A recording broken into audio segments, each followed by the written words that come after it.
지난주 우리 주님의 기도학교 계속해서 듣고 있는 것이 나라와 권세와 영광이 아버지께 영원히 있사옵나이다 아멘이라고 하는 부분입니다. 지난주에 함께 제가 퀴즈를 냈는데 오늘도 또 퀴즈, 지난주하고 똑같습니다. 답도 똑같습니다. 자, 봅시다. 주님의 기도는요, 우리로 하여금 많은 부분에서 기도하게 하십니다. 하늘에 계신 우리 아버지를 찬송케 하기도 하고, 우리에게 일용할 양식을 달라고. 일용할 양식이라고 하는 것이 단순히 먹는 것만 말하는 것이 아니라 우리의 필요를 채워달라라고 하는 기도다라고 여러분에게 말씀을 드렸죠. 악에 빠지지 말게 해달라, 그 유혹에 빠지지 않게 해달라, 우리를 죄에서 사해달라라고 또한 그렇게 기도하라라고 이렇게 이야기도 했습니다. 그리고 또 오늘에 와서는 또 이 말씀이 나라와 권세와 영광이 아버지께 있음을 고백하라라고 또 그렇게 기도하라라고 우리에게 이야기를 합니다. 모든 기도가 다 들어가 있는 것 같습니다. 그런데 주기도문에 없는 기도가 있다라고 말씀을 드렸어요. 주기도문에 없는 기도가 뭐라고 그랬나요? 나를 주어로 쓰는 기도는 들어있지 않다라고 말씀을 드렸습니다. 하늘에 계신 우리 아버지여, 하나님을 찬양하는 기도가 있습니다.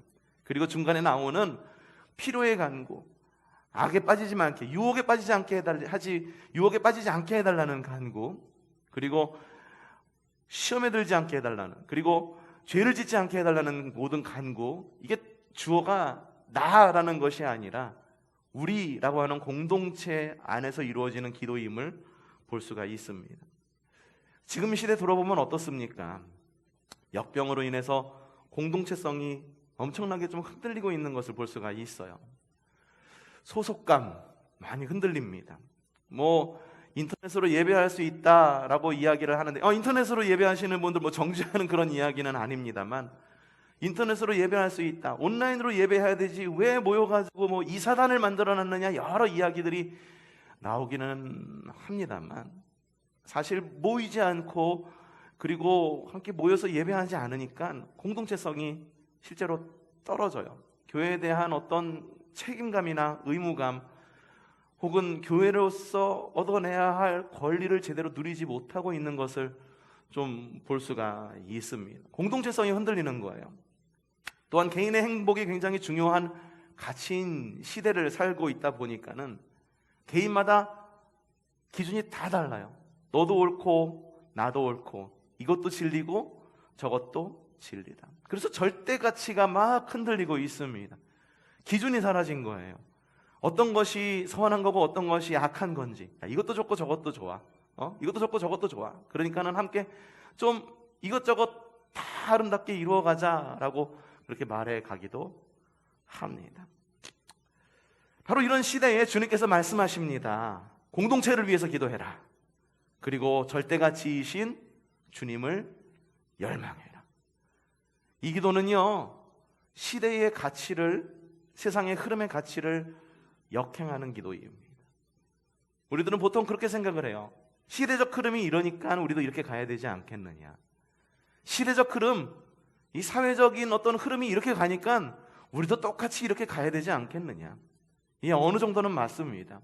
사람들의 눈높이에 맞춰갖고 우리가 어떤 교회의 운영이나 혹은 우리의 신앙의 어떤 그런 방법에 있어서 좀 변화될 어떤 그런 필요성도 있기도 합니다. 온라인 예배도 그런 방법 가운데 하나고요.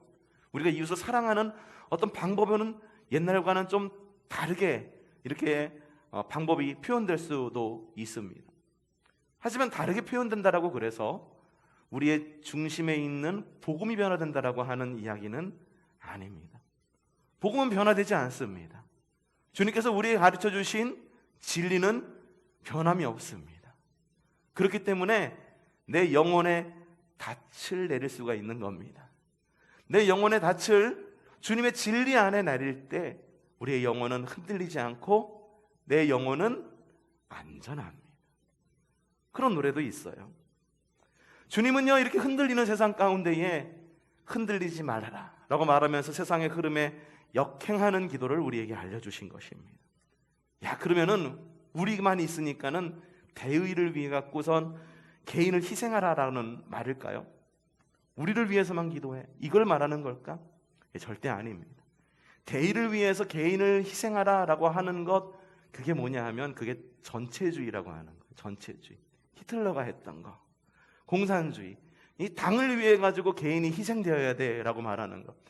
많은 이런 사회학자들, 인류학자들이 지금 코로나 시대를 겪으면서 주의하고 있는 게 나라 국가 권력이 커지는 것, 절대 권력이 되어지는 것을 주의해야 된다라고 이야기를 해요. 그래서 나라에서 말하는 게 곧 정의이고 진리인 것. 그래서 개인의 어떤 자유와 개인의 어떤 사유재산도 마찬가지이고 자유도 마찬가지이고 선택할 수 있는 권리가 좁아드는 것, 그걸 주의해야 된다고 이게 코로나 시작할 때부터 인류학자들이 이야기한 겁니다.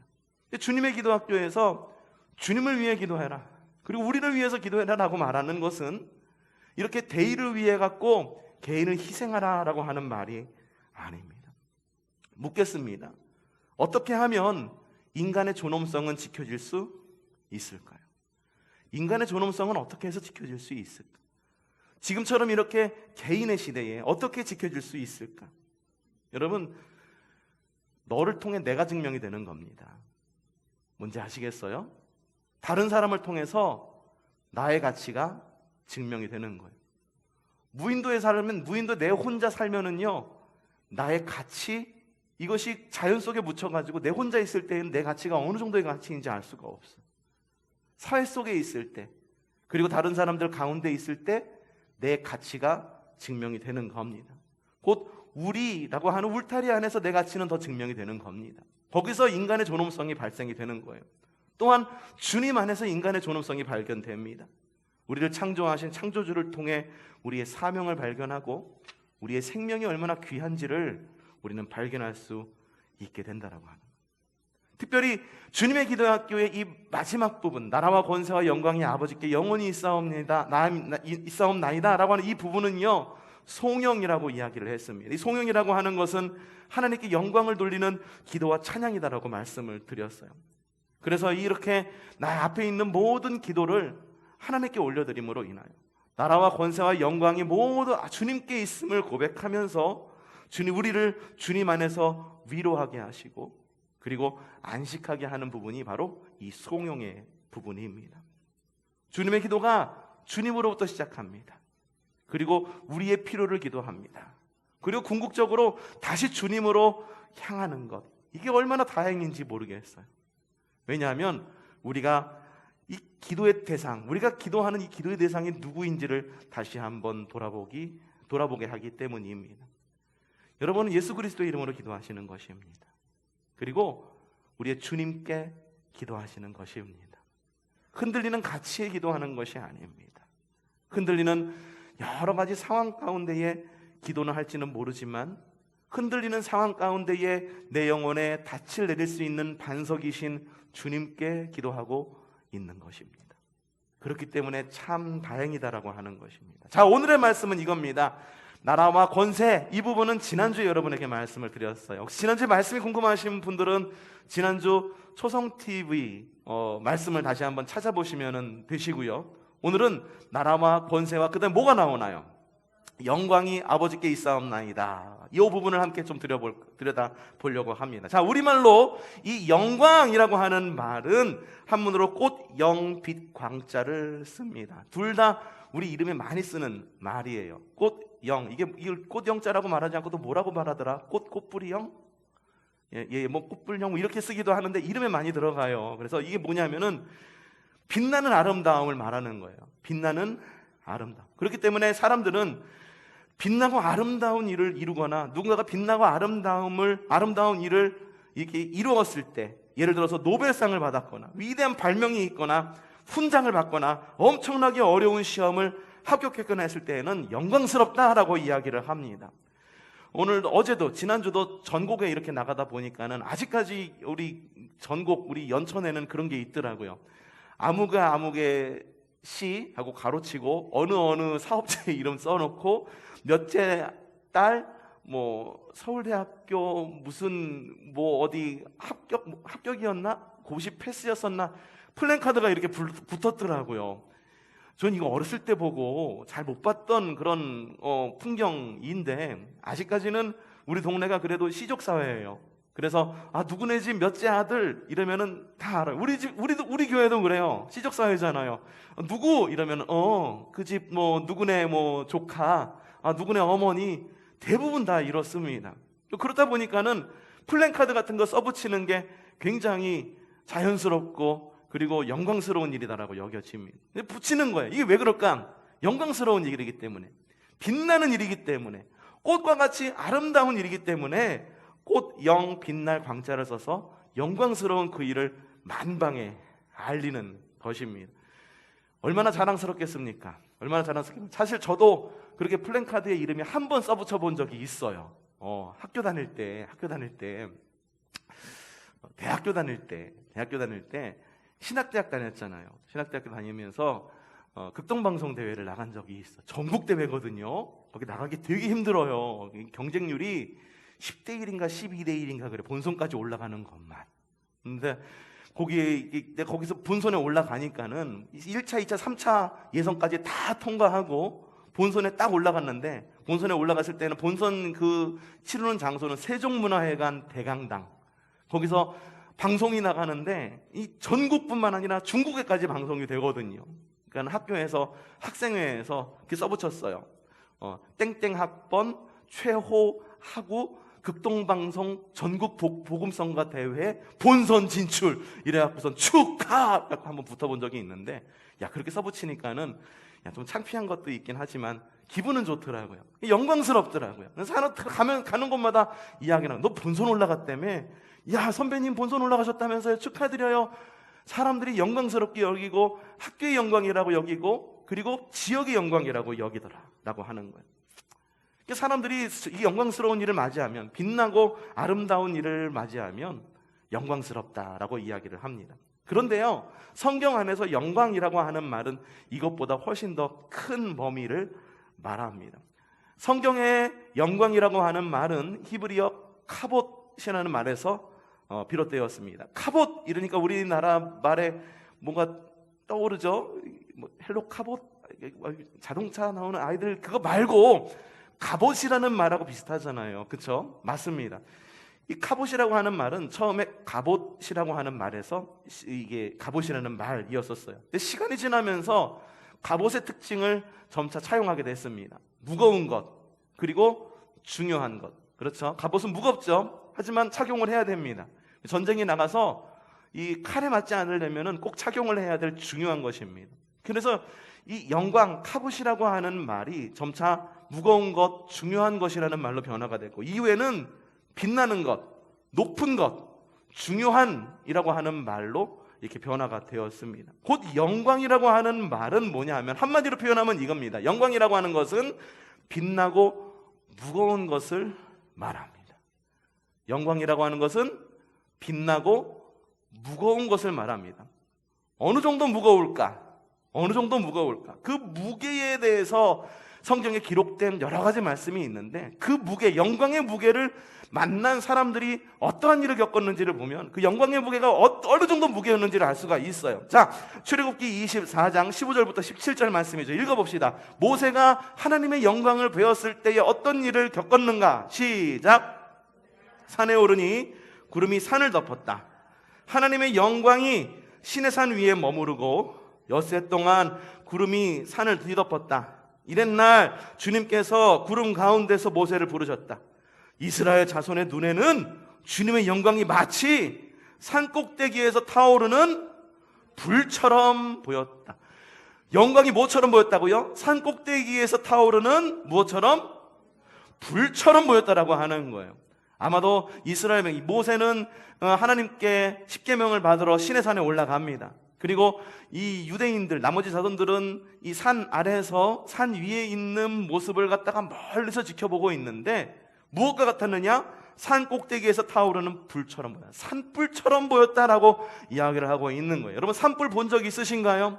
얼마 전에, 몇 년 전에 저쪽 속초 쪽에 큰 산불이 일어나가지고선 그 안에 있는 사람들이 굉장히 어려움을 많이 겪은 적이 있습니다. 우리 교회에서도 그때 이렇게 특별 새벽 기도하면서 헌금한 그 헌금을 특정 교회에 보내드린 적이 있어요. 산불이 굉장히 무섭습니다. 무서운 이유가 산불을 지나는 분들의 말을 들으면은 산이 불이 춤을 춘대요.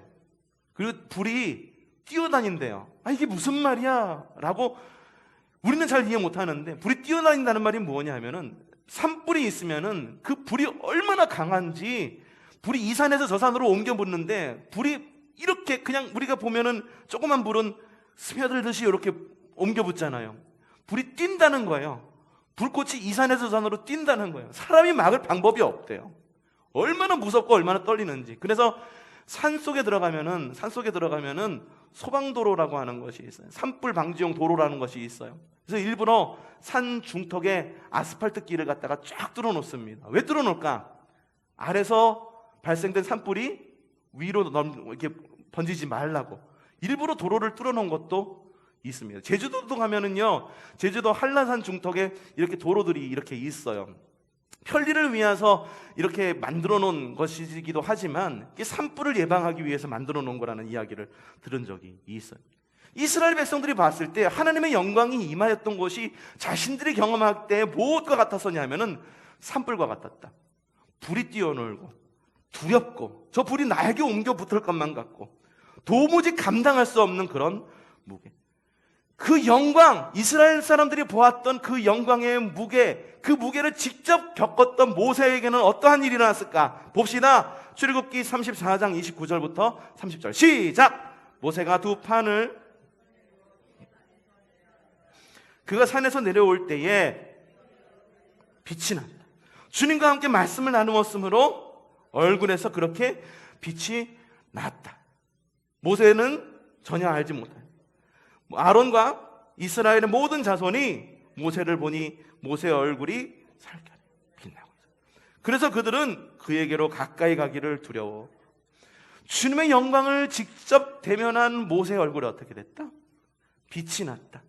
마치 얼마 전에 이미 오래됐는데 김희애가 나온 그 드라마에 보면은 김희애가 얼굴에 화장을 하고 나오면 얼굴에 물광을 내고 나오고 번쩍번쩍해갖고 한동안 그게 유행이었었어. 이게 화장을 잘못하면은 그 화장 잘못하면은 번지르르 해가지고서는 세수 안 한 사람처럼 보입니다. 그 화장을 굉장히 잘해야 되는 화장이래요. 굉장히 어려운 화장 가운데 하나라고 이야기하는데 모세 얼굴에 빛이 났대요. 물광 낸 것처럼 빛이 났더라. 빛이 났더라.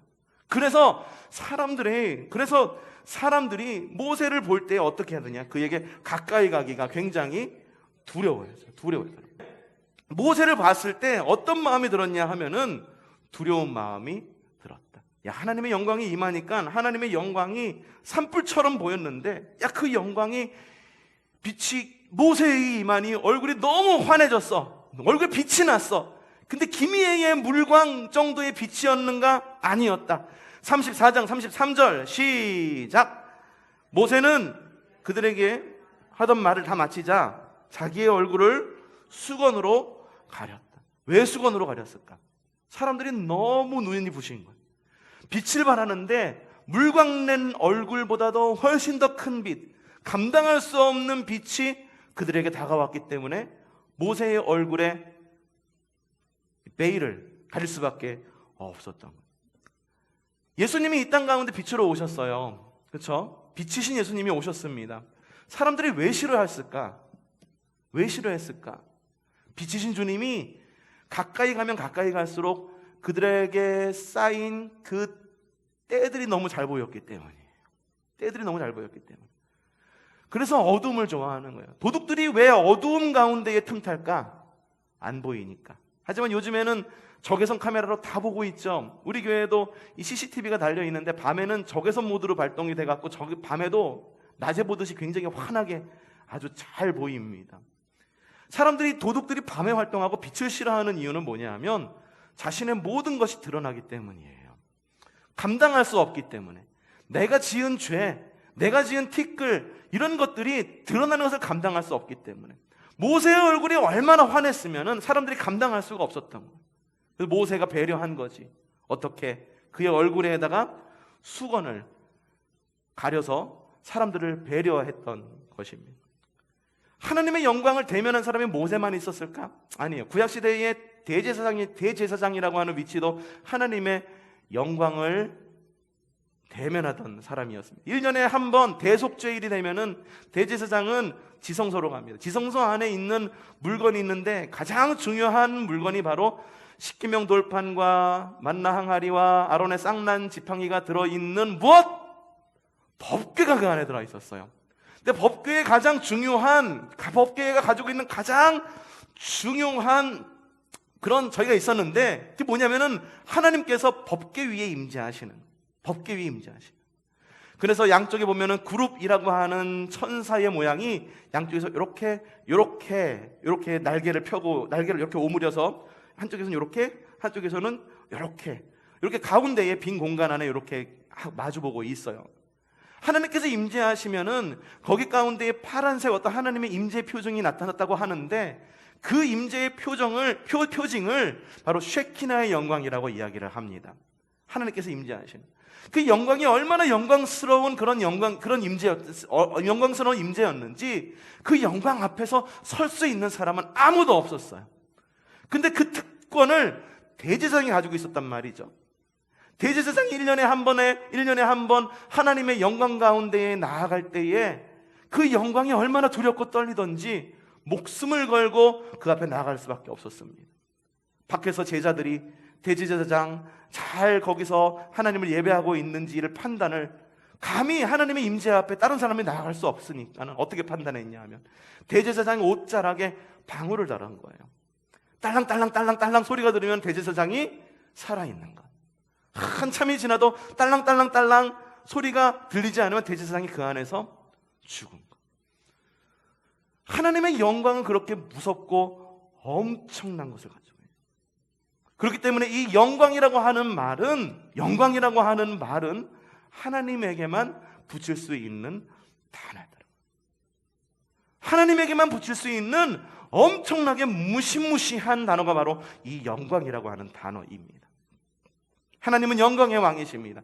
영광의 왕이시라. 하나님은 영광의 왕이십니다. 또한 영광 그 자체이십니다.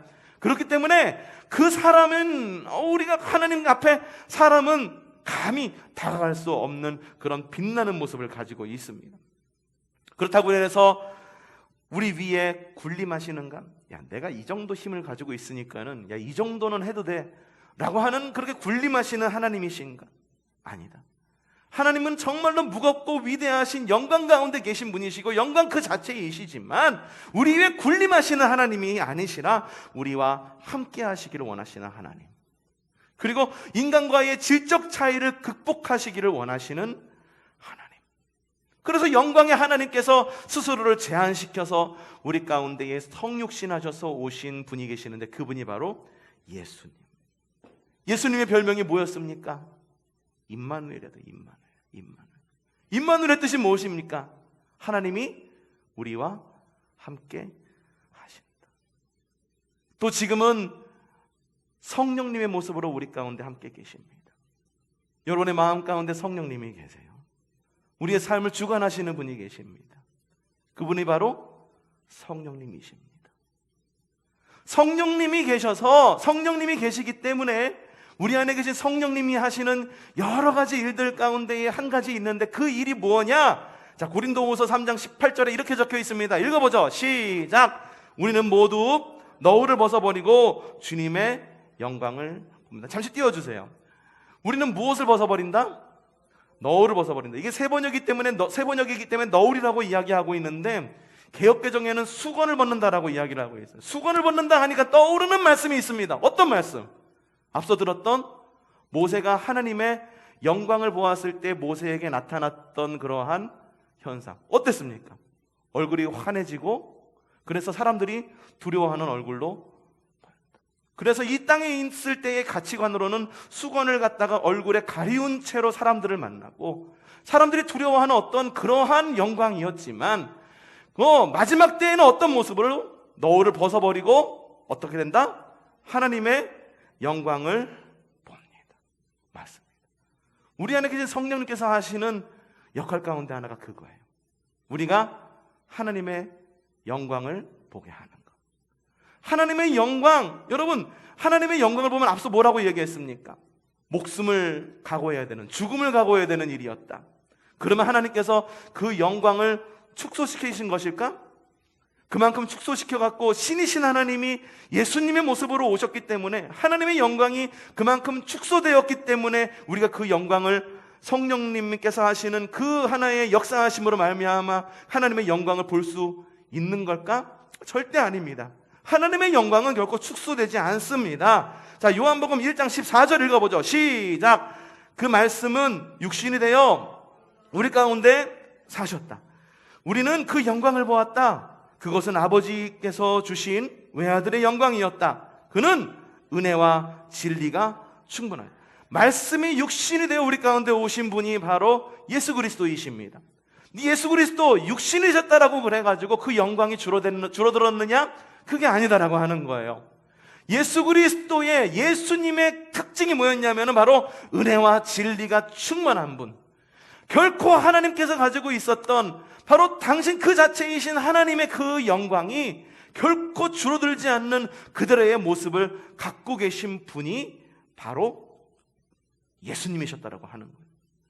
그럼 어떻게 해서 우리가 예수님 하나님의 영광 가운데 나갈 수 있게 되느냐? 자, 고린도후서 3장 18절 후반절 말씀 한번 읽어보죠. 시작. 이렇게 해서 우리는 주님과 같은 모습으로 변화하여 점점 더 큰 영광에 이르게 됩니다. 이것은 영이신 주님께서 하시는, 영이신 주님 성령님께서 우리 가운데 하시는 일, 그 일이 뭐냐 하면은 우리를 점점 더 큰 영광에 이르게 한다라고 하는 거예요. 점점 더 큰 영광, 이 세번역, 그쵸? 개역개정에는 뭐라고 나와 있냐면 우리를 영광에서 영광으로 나아가게 한다라고 그렇게 적혀 있다라고 하는 거예요.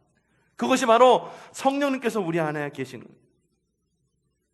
우리가 영광을 잠식시키느냐? 하나님의 영광이 우리 가운데 오셨어. 육신 가운데 오셨기 때문에, 주님의 영광이 육신 가운데 오셨기 때문에 그 영광의 무게가 줄어든 것이냐? 그것이 아니라, 우리가 영광을 잠식시키는 것이 아니라 영광이 우리를 잠식시키는 거예요. 언제나 예수님께서 하시는 일이 그거였었어요. 예수님께서 하신 일이 그거였었어요. 예수님께서 사방을 돌아다니시면서 병든 자를 고칩니다. 그 가운데에 이 나병 환자들을 고치게 돼요. 근데 율법에 의하면 나병 환자를 만지는 사람은 어떻게 되어 있습니까? 같이 부정해져요. 나병은 불결한, 그리고 정하지 않은 질병입니다. 성경 안에서, 율법 안에서는. 그렇기 때문에 나병 환자를 만진 사람은 같이 불결해져요. 정결하지 못하게 돼요. 그런데 예수님은 나병 환자에게 다가가십니다. 그래서 나병 환자를 고쳐요. 예수님께서 나병 환자에게 손을 내밀었을 때에 예수님이 불결해졌습니까? 나병 환자가 정해졌습니까? 나병 환자가 정해진 거예요. 예수님께서 행하신 방법이 바로 그것이에요. 그것을 지금 우리에게도 행하신다라고 하는 거예요. 하나님의 영광이 우리 가운데 왔을 때에 그 영광이 변질되는 것이 아니라 우리가 그 영광 안에서 자유를 누린다라고 하는 거예요. 그 영광이 우리 안에서 잠식되는 것이 아니라, 우리가 영광을 잠식하는 것이 아니라 그 영광이 우리를 뒤덮고 우리를 영광 안에 잠식시킨다라고 하는 거예요. 그 영광 안에 잠식될 때 우리 입술에는 놀라운 찬양의 목소리가 나타나게 됩니다. 영광에서 영광으로 주님의 영광, 모든 나라 위에 주님의 영광, 온 세계 위에 하늘에 계신 우리 아버지 영광 찬양해. 그리고 주님의 기도에 나온 그 말씀이 바로 여기에 나옵니다. 우리 주님 나라 영원하리라. 우리 주님 뜻은 하늘에서와 같이 이 땅에서 이루어지리라.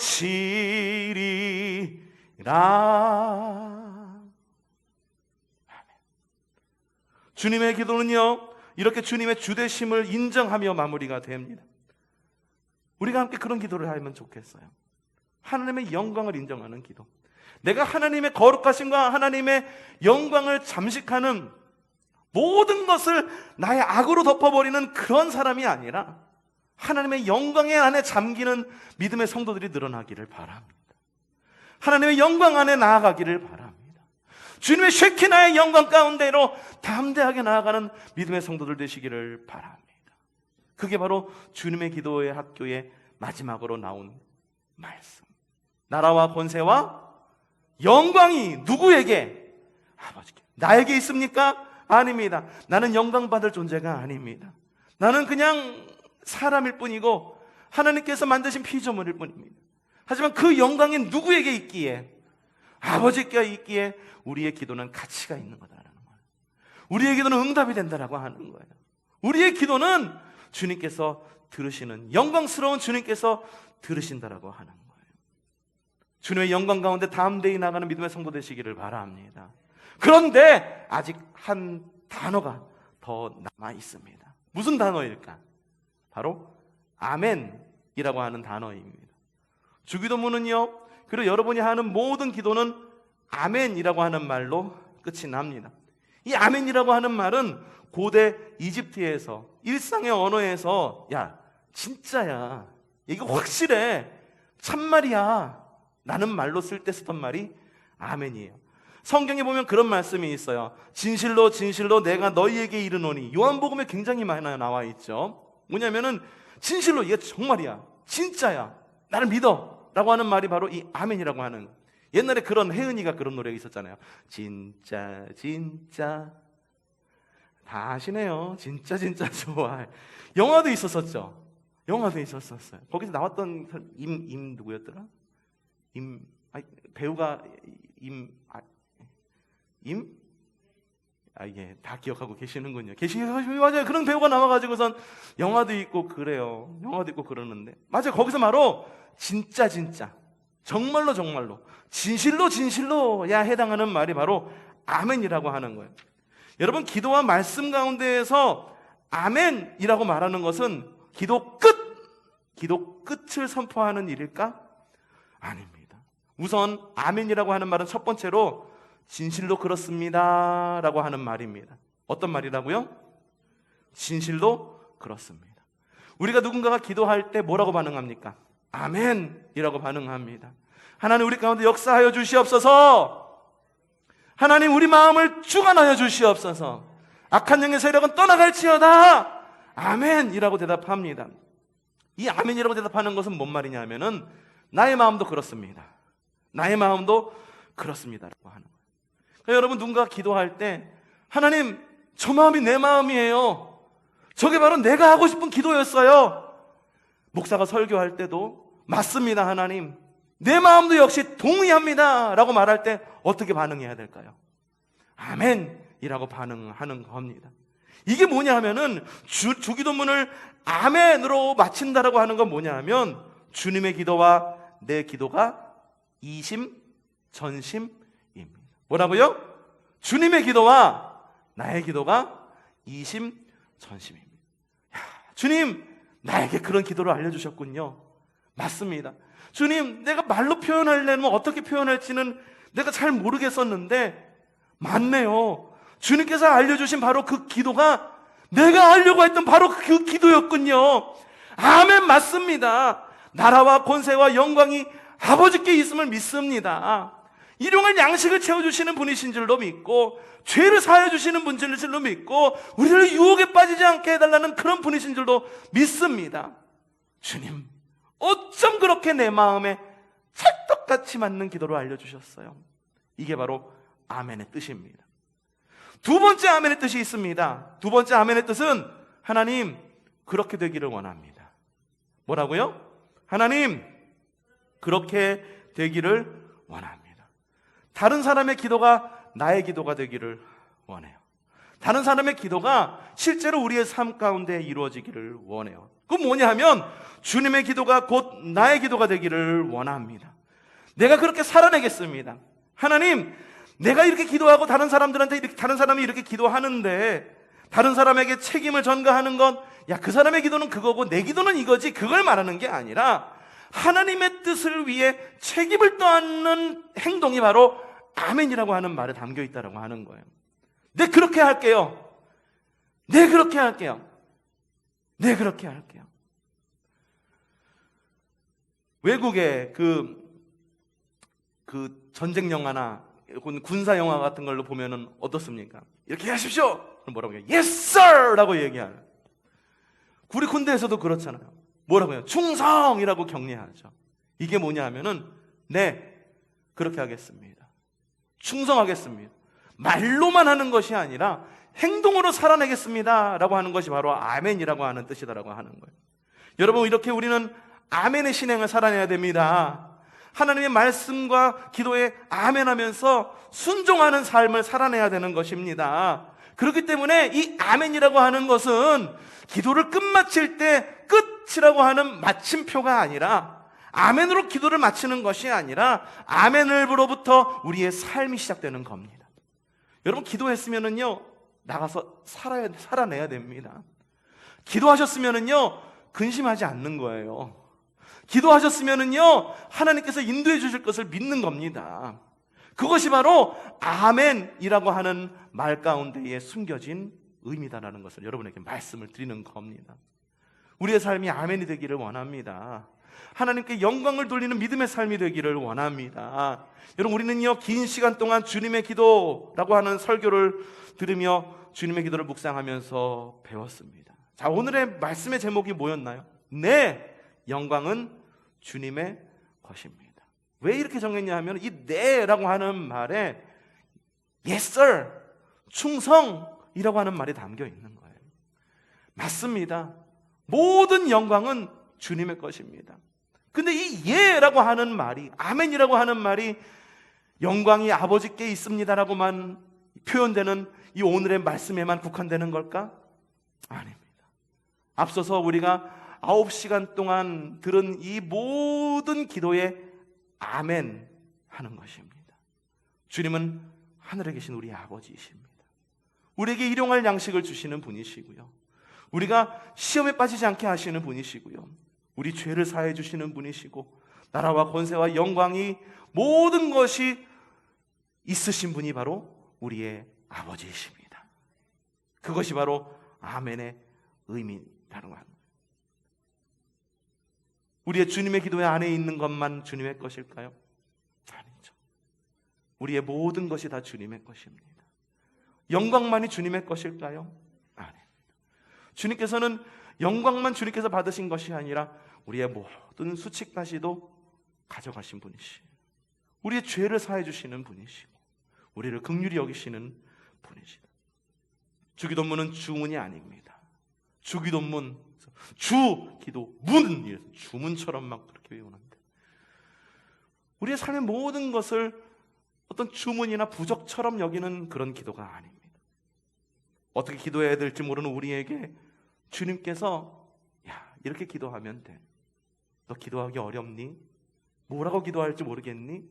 그러면 나를 따라하렴. 하늘에 계신 우리 아버지여, 이름이 거룩히 여김을 받으시오며 이렇게 기도하렴.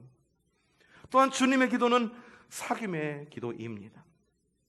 외우는 것을 넘어 주님의 삶과 주님의 기도를 닮아가겠다라고 하는 사귐의 기도입니다. 또한 주님의 기도는요 순종의 기도입니다. 아멘으로 응답하며 주님의 주권을 인정하는 기도가 바로 주님의 기도입니다. 우리의 성화의 길을 더욱 풍요롭게 하는 그런 주님의 기도를 통해 여러분이 가야 할 방향을 찾는 여러분들 되시기를 바랍니다. 왜 기도합니까? 길을 잃었기 때문에 여러분 기도하지 않습니까? 주님의 기도를 통해 길을 찾으시기를 바랍니다. 왜 기도합니까? 주님과의 사귐이 끊어졌다 여기기 때문에 기도하지 않습니까? 주님과의 사귐을 회복하는 주님의 기도가 됩니다. 그래서 이 땅 가운데에서 하나님의 나라를 바라며 하나님 나라의 승리자로 주님 다시 오실 때까지 영광스러운 주님의 이름을 높여드리는 믿음의 성도의 삶이 되기를 주님의 이름으로 축복합니다.